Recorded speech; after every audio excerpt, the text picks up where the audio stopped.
Eu vou começar te relembrando rapidamente algumas teorias acerca do direito de ação, como dito, com o objetivo de justificar o conceito que nós temos hoje acerca do direito de ação. Uma das primeiras teorias que foi elaborada acerca do direito de ação foi a chamada teoria civilista, também denominada de teoria romanista, teoria imanetista. Aliás, é consagrada no artigo 75 do Código Civil de 16, aquela época do Código 16, a ideia que eles tinham era uma ideia decorrente da teoria civilista, no sentido de que o direito de ação era o próprio direito material depois de violado. Tanto que o Código Civil de 16 dizia que a todo direito existe uma ação que o assegura.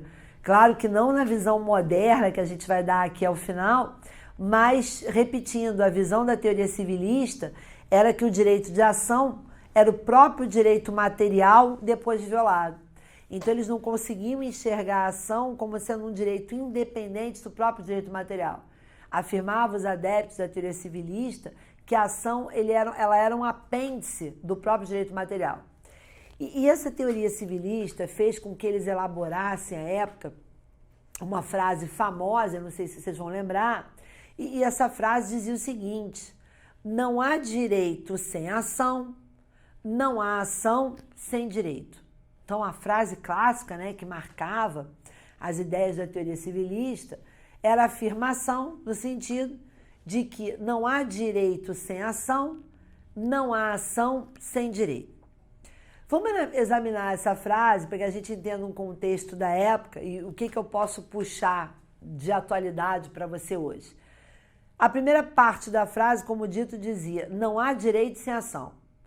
Então, isso retrata a preocupação que existe até nos tempos atuais de se dar um nome à ação. Eu não sei se vocês notaram isso. O advogado tem uma preocupação em conseguir dar um nome para a ação dele.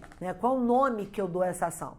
Quantas vezes eu sou abordada pelos alunos: professora, qual o nome que eu dou para essa ação? Se você parar para pensar, tecnicamente a ação não tem nome. Tecnicamente a ação não tem nome. É esse direito constitucional assegurado a todos de invocar a prestação jurisdicional. Obviamente que em termos práticos, nós atribuímos um nome única e exclusivamente para facilitar uma identificação do que se trata. O que trata aquele pleito? Então, tecnicamente, a ação não tem nome. E não sei se vocês concordam comigo, mas na época do processo no papel, o advogado vinha com cada nome escabroso. Tudo que é pedido, que ao final ele ia formular, ele botava no nome da ação. Ação de rescisão contratual, acumulado com pedido de dano material, acumulado com pedido de dano moral, acumulado com pedido de inversão do ônus da prova, tutela antecipada, ele tacava tudo no nome da ação. Quando ele conseguia entender que isso era uma mera identificação. Eu acho que com o processo eletrônico, talvez as pessoas tenham compreendido isso um pouco melhor. Porque no processo eletrônico, se você bota um nome escabroso, você não consegue identificar do que se trata o seu pleito para efeito de você protocolar. Dá o clique lá, você está protocolando o quê? Então, vejo que a gente acaba tendo que botar de forma mais objetiva para facilitar essa identificação. Quando, na verdade, a ação nunca teve nome. E eu sempre digo para as pessoas: não inventa, não fica inventando nome. Se preocupa com o teu pedido ao final, porque ali é uma mera identificação. Ação de guarda.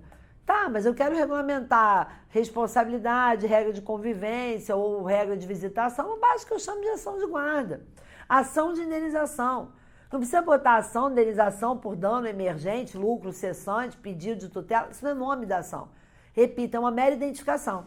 E quando o cara, só pra gente aqui, e quando o cara incorpora Júlio César e ele quer botar o nome em latim, ação de querela nullitatis insanabilis. Gente, é só uma ação declaratória. Então, de novo, a ação não tem nome. Querer dar um nome à ação, sem a gente perceber, é um resquício da teoria civilista. É como se, de alguma forma, se a minha ação tem um nome, eu já estou mostrando que eu tenho o quê? O direito. Vocês já notaram o quanto o civilista gosta de dar nome à ação? Ação pauliana. A ação pauliana, na verdade, é uma ação de quê? De anulação. pedido de anulação porque teve fraude contra credores. Ele chama de ação pauliana. Aí tu vai querer lá distribuir, dar o clique no processo eletrônico na ação pauliana, você não encontra. Então entenda que querer dar um nome é só um resquício de teoria civilista, porque a ação tecnicamente não tem nome. Ainda nessa crítica, para poder fechar, eu não sei se vocês já viram que o próprio Código de Processo Civil tem alguns artigos que dizem assim: ação real, ação pessoal, ação intransmissível. Se parar para pensar tecnicamente, não existe ação real, ação pessoal. É direito real, ação fundada em direito real, ação fundada em direito pessoal, ação em que o direito é o direito intransmissível, porque isso são características do direito e não da ação. A ação é uma coisa só. Mas, como digo, a teoria civilista, ela quando dizia lá que não há direito sem ação, ela deixou esse resquício ainda. Essa necessidade que se a gente encontra um nome para a nossa ação, é como se de alguma forma eu estivesse demonstrando que eu tenho o quê? É como se de alguma forma eu estivesse demonstrando que eu tenho direito. Mas vamos analisar essa frase. Não há direito sem ação, não há ação sem direito. Não há direito sem ação. Gente, a frase não é nem tão ruim assim, vamos lá? Porque, de fato, é só dar uma interpretação moderna. É só você interpretar modernamente que você aproveita a ideia da teoria civilista. Não há direito sem ação. De fato, se eu tenho um direito, o que tem que existir? A respectiva ação que o assegura. Você muda a interpretação. É só você dar uma noção de garantia constitucional do direito de ação que você aproveita a frase deles. De fato, em regra, se eu tenho um direito, o que tem que existir? Tem que existir a respectiva ação que o assegura. Em princípio, a frase está correta. Claro que a gente faz até uma ressalva a essa regra. O clássico exemplo que os livros colocam como ressalva a essa regra é a dívida de jogo. Por mais que exista o direito, eu passei a tarde inteira jogando War com você. Eu passei a tarde inteira jogando War com você, War é aquele jogo de estratégia para conquistar o mundo. Eu ganhei de você, você não me pagou, ainda que de fato exista ali um direito, eu não posso deduzir a minha pretensão perante o Poder Judiciário, porque em princípio é vedado a ação cuja pretensão seja baseada em dívida de jogo. A ressalva só que eu falo quando eu falo isso, ainda que a gente não esteja entrando no exame aprofundado do tema, acho que vocês entenderam aqui que é só uma reflexão rápida quanto a essas teorias para melhor compreender a forma como se encara o direito de ação hoje. O STJ já decidiu que se a dívida de jogo for contraída num país onde o jogo é autorizado, que nesse caso, excepcionalmente, seria possível cobrar a dívida de jogo, porque o direito se deu num país onde o jogo ele é autorizado. Mas, em princípio, de novo, como é que era a frase da teoria civilista? Não há direito sem ação. Você diz, pô, legal, dá para aproveitar isso aí. É só dar uma modernizada. Se existe um direito, tem que existir a ação que assegura. Mas a segunda parte, gente, não dá para aproveitar. Porque lendo a frase toda, a frase clássica da teoria civilista, como dito, o que eles afirmavam? Não há direito sem ação, não há ação sem direito. Daí, como eles encaravam o direito de ação como apêndice do direito material, não há direito sem ação, não há ação sem direito. Então, num caso em que se entendeu que a parte não tinha o direito, automaticamente, na visão civilista, também não teria havido o quê? O direito de ação. Obviamente que a gente sabe que essa teoria civilista, teoria imanetista, teoria romanista, consagrada, como eu disse aqui no início a vocês, no Código Civil 16, em que o direito de ação ele era visto como um apêndice do direito material, é claro que essa teoria ela restou superada. Vocês vão perguntar assim, Silvia, o que a época fez? Qual foi a base da reflexão deles para que eles superassem essa teoria civilista? O que eles começaram a pensar para entender pela superação da teoria civilista? Eles começaram a raciocinar em cima das ações declaratórias de inexistência de um direito. Ou seja, eu posso ir ao judiciário para declarar, por exemplo, que eu não tenho uma dívida com você e você não tem o direito de me cobrar. Então o raciocínio deles começou a ser aqui. Ué, mas é possível a parte ao judiciário para declarar a inexistência de uma relação. Então é possível a parte ao judiciário para justamente dizer que não há o direito. E isso fez com que eles começassem a entender o quê? Que o direito de ação era alguma coisa um pouco separada do direito material. Pegaram qual foi o raciocínio deles?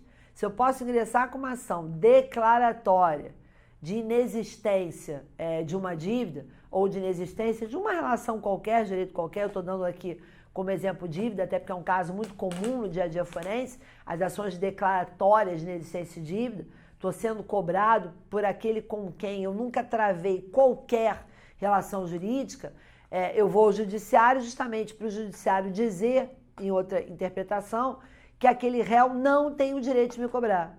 E mesmo ele não tendo o direito, o que me é assegurado? Me é assegurado o direito de ação. Então, por esse raciocínio, eles começam a abandonar a teoria civilista e eles chegam na chamada teoria concreta.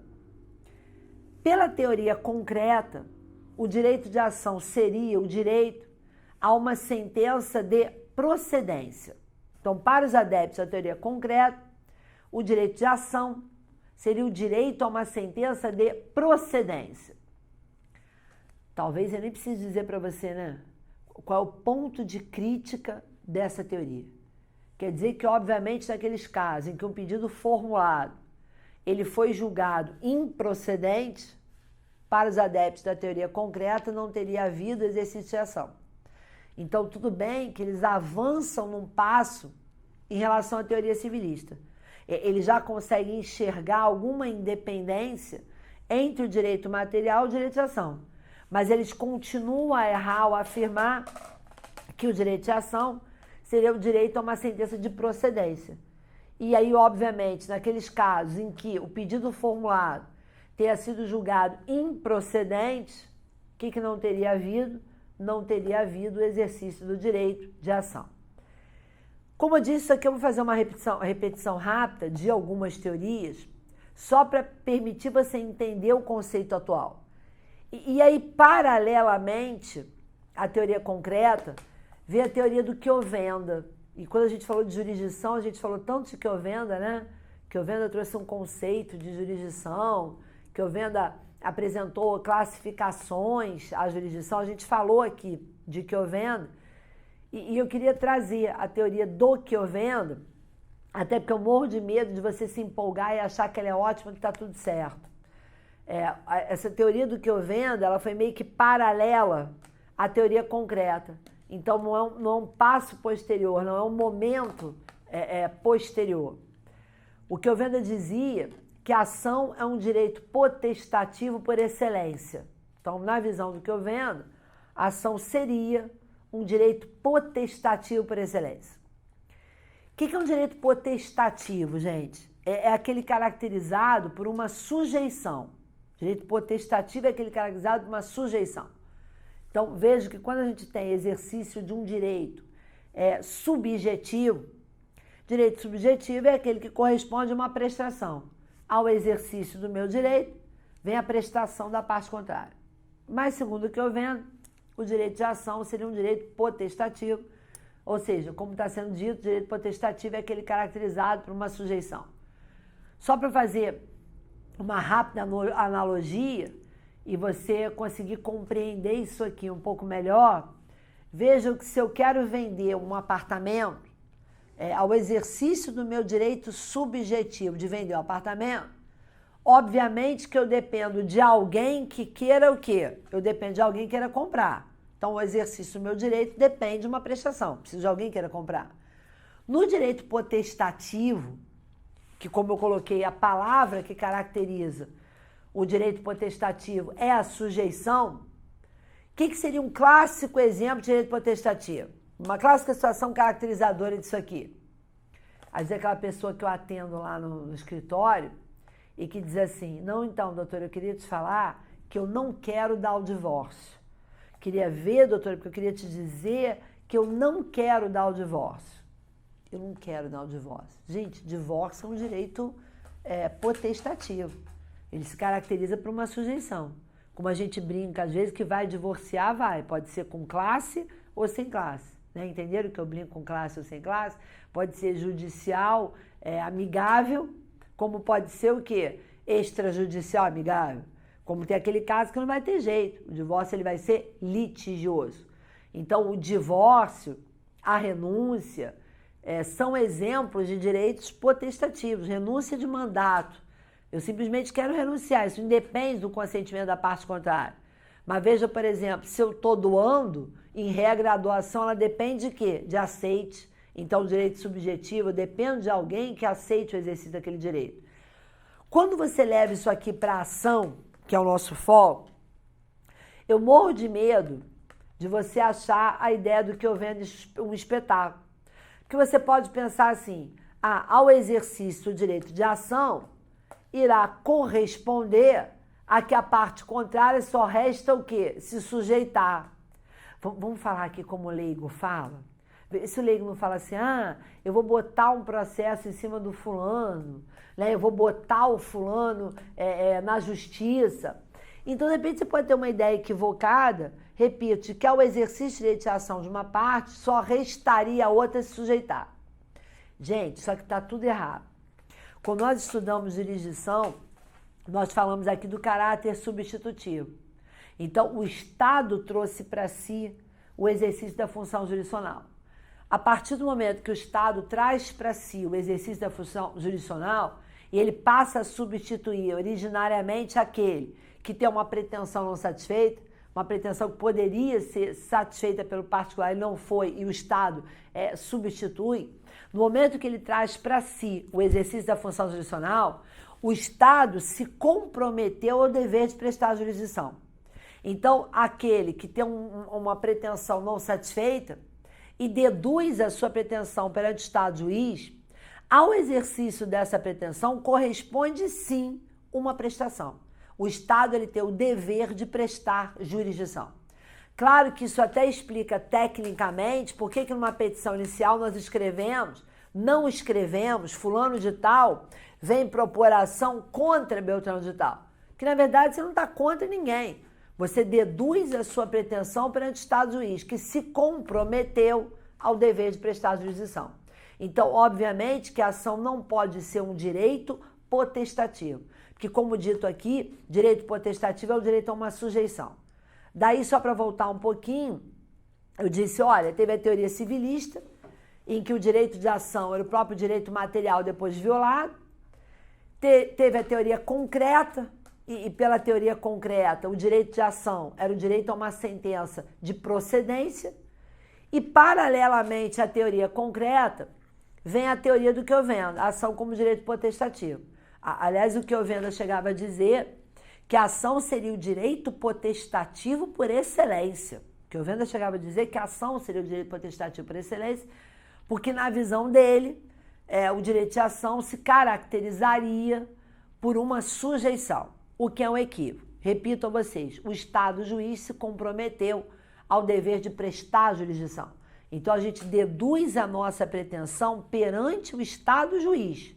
Isso explica tecnicamente, que se escreva na petição inicial que fulano vem propor a ação de... E aí eu vou juntar tudo. Vou juntar a teoria para a gente entender a prática. Eu vou trazer a teoria para a prática para você. Fulano de tal vem propor a ação de... O D, basiquinho. Indenização, rescisão contratual, guarda, basiquinho. É uma mera o quê? Identificação, porque a ação tecnicamente não tem nome. E aí você continua, fulano de tal vem propor a ação de basiquinho, só para identificar, em face de Beltrano de tal. Por que em face de Beltrano de tal? Você não está contra o Beltrano. Ao seu exercício do direito de ação corresponde uma prestação do Estado juiz. Então, a ação não pode ser tida como um direito potestativo. Eu ainda não disse o que é, né? Eu só estou rebatendo. Eu disse, teoria civilista, tá errado. A teoria concreta, tá errado. A teoria da ação como direito potestativo, tá errado, porque a ação não pode ser tido por direito potestativo por excelência, como dizia o Chiovenda. Só que aí a gente chega no momento auge. Por quê? Por quê? Quando você faz a evolução histórica da coisa, teoria civilista, teoria concreta, paralelamente fé do que eu vendo, mas a teoria concreta é abandonada para se chegar à teoria abstrata. Então eles finalmente conseguem entender que o direito de ação é independente do direito material, que uma coisa é o direito de ação, outra coisa é o direito material. Então eles chegam ao caráter abstrato da ação, de que a ação é assegurada a todos, independente do direito material. Aliás, isso é uma questão que às vezes eu me deparo com um leigo, porque muitas vezes como advogada, o cliente senta na minha frente e ele pergunta assim, mas fulano pode propor uma ação? É isso que às vezes o leigo não consegue entender. Poder pode, porque a todos é assegurado o direito de ação. Olha como é que você começa a construir comigo. Porque, acima de tudo, a ação é uma garantia o quê? Constitucional. É um direito assegurado a todos. Poder te propor uma ação, o fulano pode. Doutora, mas você está dizendo que ele pode? Poder ele pode, eu não estou dizendo que ele vai ter êxito. Eu não estou dizendo que o pedido formulado por ele será julgado procedente. Mas que o judiciário é assegurado a todos, o judiciário é assegurado a todos. Porque, acima de tudo, a ação é uma garantia constitucional. Ela existe independentemente do direito material. Gente, eu posso chegar no judiciário, deduzir uma pretensão que é uma aberração, absolutamente fundada, mas esse direito me é assegurado. Então, finalmente se entendeu pelo caráter abstrato da ação, ou seja, a ação existe independentemente do direito material. Só como eu dizia a vocês, aí que vem um momento de emoção para a gente poder entender o código atual. Imagina que alguém te pergunta assim, teoria civilista abandonou pela concreta, concreta paralelamente a ação como direito potestativo do que eu vendo, essa visão toda é abandonada pelo caráter abstrato da ação, teoria abstrata, a ação existe independentemente do direito material. Mas aí alguém te pergunta assim, qual foi a teoria adotada pelo Código de Processo Civil de 1973? Qual foi a teoria adotada pelo CPC de 73? Silvia, para que você está falando de CPC de 73? Porque para entender o código atual nesse ponto, eu preciso falar do CPC de 73. Eu vou ter que dizer para vocês que o Código de Processo Civil de 73 adotou a teoria eclética quanto ao direito de ação. Estávamos em plenos tempos da teoria abstrata, a visão de que a ação existe independentemente do direito material. Aí vem o Código de Processo Civil de 73 e adotou a chamada teoria eclética. Teoria eclética quanto à ação. Teoria eclética de autoria de Enrico Túlio Liebmann. Teoria eclética consagrada no Código de Processo Civil de 73, de autoria de Enrico Túlio Liebmann. E eu tenho certeza que você sabe qual é a premissa dessa teoria. A teoria eclética de autoria de Liebmann é a que dizia que o exercício do direito de ação depende do preenchimento das condições da ação. O exercício do direito de ação depende do preenchimento das condições da ação. Tudo na visão tradicional, estou no Código de 73. Na visão tradicional do Código de 73, quais seriam essas condições da ação? Legitimidade para a causa, interesse processual e possibilidade jurídica do pedido. Código de Processo Civil de 73 consagra a chamada teoria eclética de autoria de Enrico Túlio Liebmann, em que Liebmann sustentava que o exercício do direito de ação depende do preenchimento de condições da ação, legitimidade, interesse e possibilidade jurídica do pedido.